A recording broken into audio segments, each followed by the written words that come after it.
Sophomore year, fall semester. That was the first time I ever had a single dorm room, and at first it felt like a small luxury. The room was tucked into a corner of the floor, separated from the rest of the hallway by a short corridor. You had to round a bend just to see my door. Most people didn't even notice it was there unless I pointed it out. That isolation felt like a blessing. Privacy when I needed it, quiet when I studied, a little pocket of the dorm all to myself. For the first few weeks, it was perfect.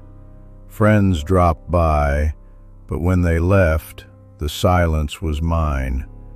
At night, I could shut the door, switch off the lamp, and fall asleep with nothing but the hum of the building to keep me company. Until the knocking started. The first time it was so soft I almost didn't hear it.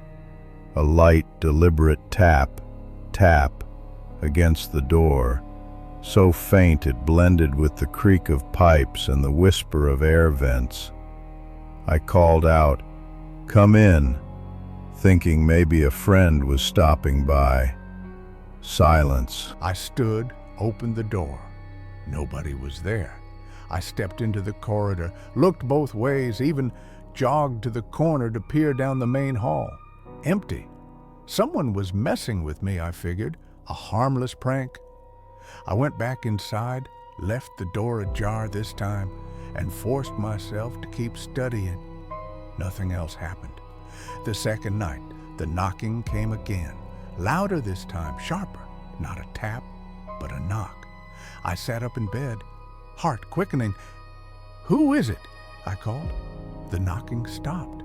I threw off the blanket and opened the door. Again, nobody. The corridor was silent, shadows stretching long from the dim wall light. My bare feet slapped against the linoleum as I sprinted to the corner and looked down the hall. Still nothing. A slow chill spread through me as I walked back. The isolation that once felt like a blessing now felt like a trap. The third night, I didn't make it to morning. I woke to a noise. Violent pounding this time, rattling the thin wood of the door. My clock read a little past 3. Adrenaline shot through me, every nerve sparking awake. My first instinct was to stay still, pretend I wasn't there.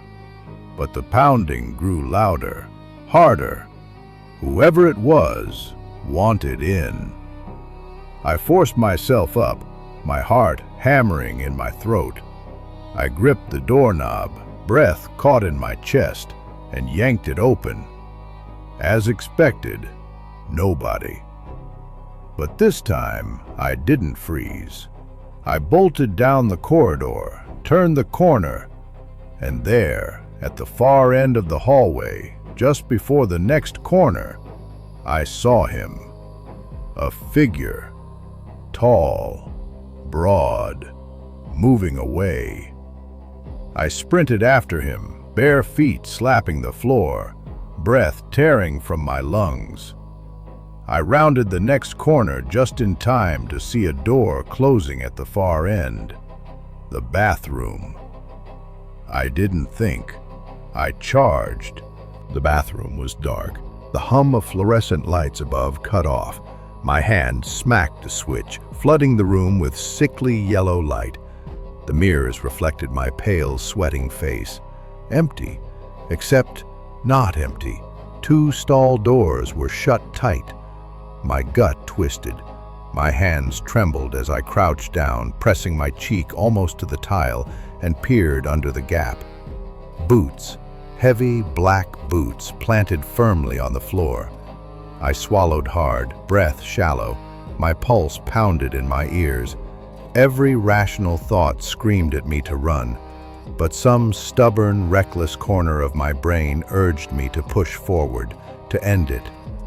I stood, grabbed the edge of the stall, and flung it open. The boots were there, sitting upright, toes pointed out. But there was no one wearing them.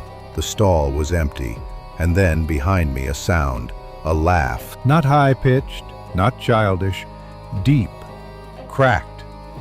The laugh of someone far older, someone who'd smoked too much, lived too long, and gone too far. It bounced against the tiles, filling the space around me, coming from nowhere and everywhere. I spun. Nothing. Suddenly my courage evaporated. My stomach dropped as though the floor had given way beneath me. I bolted out of the bathroom, down the hallway, back to the sanctuary of my room. I slammed the door shut, locked it, and slid under the covers like a child. My phone lit up my face as I texted every friend I had. No one answered. Everyone was asleep. The knocking came again, softer this time, like the beginning. A patient rhythm. Tap, tap, tap. I squeezed my eyes shut. I refused to open the door. It went on for 30 seconds, maybe longer, until finally, mercifully, it stopped. The next day, I asked everyone on my floor. Not a single person admitted to messing with me. Not one had heard the knocking. Their eyes were wide with sincerity, or fear. I couldn't tell which. And I kept thinking about those boots, heavy, old, boots that didn't belong to any college kid I knew.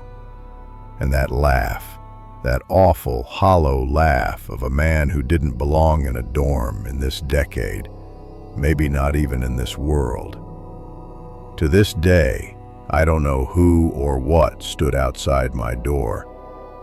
But sometimes, when I wake in the middle of the night, I swear I still hear it. Tap, tap, tap.